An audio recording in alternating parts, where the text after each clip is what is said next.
Sir, thank you very much for joining the program. First of all, your reaction to the government deciding to ban rallies just as your supporters were taking to the streets.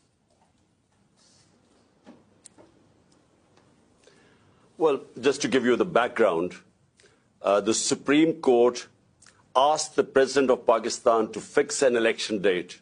That date is fixed for the 30th of April, so which means 50 days left. So my party decided to do an open our election campaign by a rally in Lahore today. The police had given us permission. They had approved the route of the rally.